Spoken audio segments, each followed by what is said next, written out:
Hello, my dear friends. So it's that time of year where dry skin is a really big deal, even more than it normally is.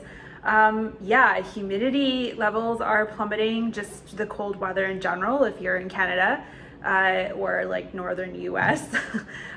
Yeah, not really good for skin health overall. So I want to kind of share some tips with you guys that I personally do because I also have really dry skin.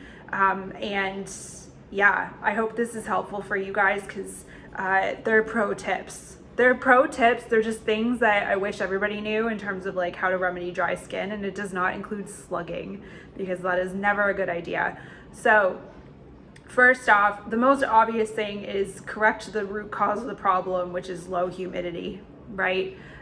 So getting an air humidifier is a really great idea. I would suggest getting one that has a filter or filtration system in it, or using filtered water. Yeah, just because, and also cleaning it regularly. So that's really important as well because it's a bacteria harboring device, and so you just need to make sure that you're not spewing out like fungal fragments or whatever into your air. So just make sure you're cleaning it properly and regularly, and that you're using some type of purified water in the system just to avoid it from liming up or mineral deposits or what have you. Yeah, so humidifier, really important. Make sure you get that. Secondly, from an internal aspect, we'll start there first. Yes, hydration status is a really big deal, and especially this time of year, I would actually encourage you to increase your water intake just a little bit more than what you normally do. So I would actually be aiming, normally I aim for about 2 liters of water a day, but in the winter time, especially when it's dry, I push it more to 3 liters a day. And I also put Himalayan sea salt into my water just to help enhance that hydration status, and I'm actually like retaining the water as well.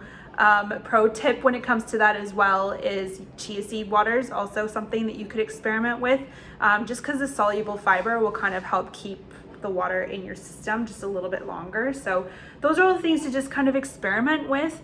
I'm never consistent with any of that stuff, by the way, I have to say. So but the one thing I am consistent with is putting just a little bit of Himalayan sea salt into my water, and I do find that to be really helpful with maintaining or supporting hydration status. Also from the inside out, things that help support skin hydration are omegas. So not just omega-3s, but an omega complex. So omega-3s and 6 in combination can actually help improve the hydration of the skin. So omega-6s in the form of GLA, and then your omega-3s obviously having the active ingredients of the EPA and the DHA. So I have an omega complex on the Kohl's shop. That would be a perfect example of an omega that I would recommend that you take. That's what I'm trying to say. That I would recommend that you take either that one or try to find something that's fairly similar. So that's the omega thing. Marine collagen, interestingly enough, has also been shown to help support hydration status. So just making sure that you're getting your collagen in the day is never a bad idea. But yeah, it's got that added little bonus that it can actually help improve skin hydration. So there's that as well from an internal perspective.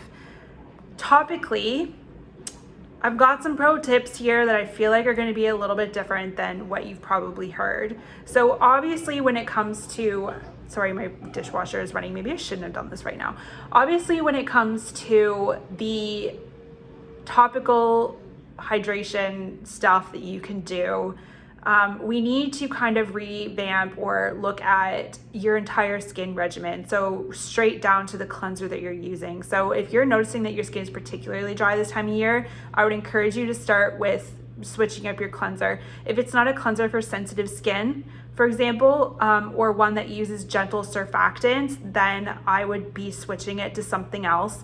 And a quick and easy way to know if your cleanser is good for your skin this time of year is if you wash your face, how long does it take for your face to feel super tight and dry afterwards? If it takes a long time, then your cleanser is probably okay. If it happens almost immediately, then you need to consider changing your cleanser. So obviously the Omega Cleansing Balm on the site is a great idea because it's the best of both worlds when it comes to oil cleansing and surfactant based cleansing systems, and it's going to be much more gentler on your skin and your skin barrier, that lipid matrix bit, than other types of cleansers that are out there. So start with your cleanser first. Secondly, adding that middle step in, so not a toner but an essence, although these days the two are fairly similar, but having something that's a water-based product in the middle, like an essence, like this one, for example, that's on the shop, the Barrier Protection Essence, is a good idea.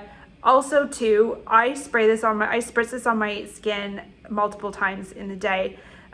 So a product like this is going to provide water-soluble nutrients to your skin that help support skin hydration from a cellular perspective. So things like beta-glucan, for example, also helping to balance the pH of your skin, which can help support skin hydration in the long run as well. And also Saccharomyces ferment is in here, and radish root ferment filtrate. So you're getting lactobacillus species from that, as well as the Saccharomyces, which can also help support skin hydration and what's called cellular respiration. Again, something that's going to help in the long run with the health of your skin cells and hydration status overall. So I would recommend getting something similar to this. Things that have ferments in them are going to be really handy. So if you don't want to use this one, the Tasha essence is also a good option. I think it's brown rice ferment, I believe is what it is. So I do also enjoy that one. I think it's a great option. That's what I want to say about that. Oh, side piece when it comes to water soluble hydrators for the skin, I do not recommend that you use hyaluronic acid. And the reason for this is for two different reasons. So one, high molecular weight hyaluronic acid is the one that's less likely to cause skin irritation. However, it's a really big molecule that attracts water to it. So when you're putting it topically on the skin, of course it's going to be drawing in moisture from your environment, which can be good, but if you're in a low humidity environment, where else is it going to draw the water from? It's going to draw it from your skin. So you just need to be cautious of that not hyaluronic acid as a skin hydrator for dry skin is not always the best thing. And yeah, I just think that there's better things out there for you to experiment with to try to find something that works best for you. I will also say about hyaluronic acid that there's the two types that, like I mentioned, the high molecular weight, which is that big molecule that sits on the surface of your skin, and then there's a low molecular weight one. The low molecular weight hyaluronic acid is more likely to increase the likelihood of skin irritations from occurring and kind of causing like a leaky skin barrier. So I would suggest that you make a point to stay away from those things, because dry skin does equate to a compromised skin barrier that has increased transepidermal water loss is what it's called. So anything that could potentially aggravate the skin barrier are things that we need to be that much more cognizant of, that we're not using topically on our skin. So that comes to the next things after you've used your essence or that water soluble thing like this, for example. And like I said, I spritz this on periodically throughout the day because I find it really helpful, and I can only put so much like face cream and oil on my face before it just starts to gunk up and it just it's too much, right? Like I said, slugging is not a good idea. It just occludes the skin and it's just not good for your skin cells overall, for hydration or oxygenation of your skin cells, that type of stuff. So next would be these two, a face cream and a face oil. This time of year, if you are someone that does struggle with dry skin, I would suggest that you start adding in a face oil if you haven't yet done so. And the reason why I say this is because oils topically on the skin have an occlusive effect. And an occlusion or an occlusive product is something that's going to kind of lock in moisture on your skin. This is the whole reason why with acne prone skin, you need to be particularly careful what types of oils you're putting topically on your face, because that occlusive effect is not always good for all skin types. But if you are particularly dry and you're struggling with that, adding a few drops of a face oil is going to be really helpful for you. So the high linoleic acid face oil that is on the shop is formulated specifically for people who have acne prone skin because it contains what are called non-comedogenic oils, so things that are less likely to aggravate acne prone skin and clog the pores. So that's one that I would suggest that you use. If you, however, this is also a little insider tip, if you are someone who does not have acne prone skin and you do have particularly dry skin, the ceramide body oil that is now on the shop is pretty incredible for helping with dry skin. So I would suggest that you experiment with using that one too. You can try one or the other and just see which one works better for you. I do personally notice this time of year that the ceramide body oil topically on my facial skin has been really helpful for me as someone who has a very dry skin type and is living in an apartment where the humidity is rather low. Next, finally, your face creams. Make sure that whatever the emulsifiers in, you guys have heard me talk about this a lot, but make sure the emulsifiers are not ones that are compromising the skin barrier, and instead that it is what's called a lamellar emulsification system. So lamellar emulsifiers are going to be things like glycerol behinate, behinyl alcohol, and lecithin. So that's the whole reason why my barrier repair cream, I can't even remember the name of my own products.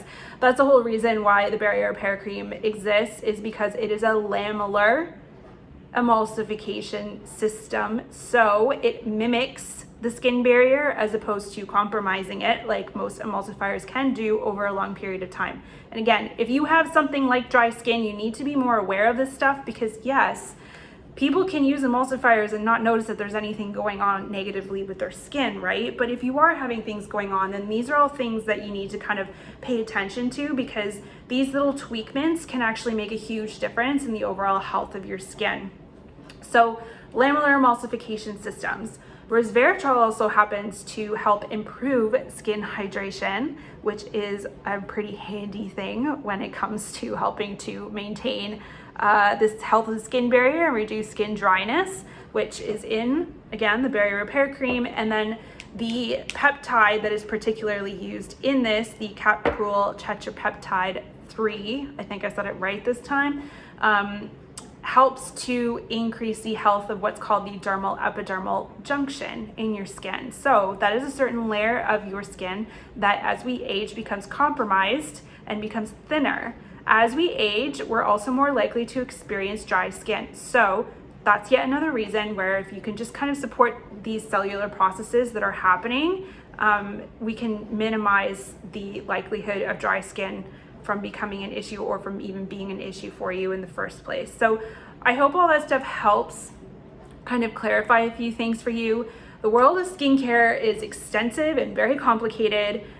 So I hope that that kind of helps clarify a few things. I know that I mostly only suggested my own products, but it's obviously because I know them the best. But if you do have questions about other types of products, you can just let me know and we can kind of have a discussion around those too, because like I said, there are many skincare products out there. Anyways, I hope that helps you guys. Enjoy your day.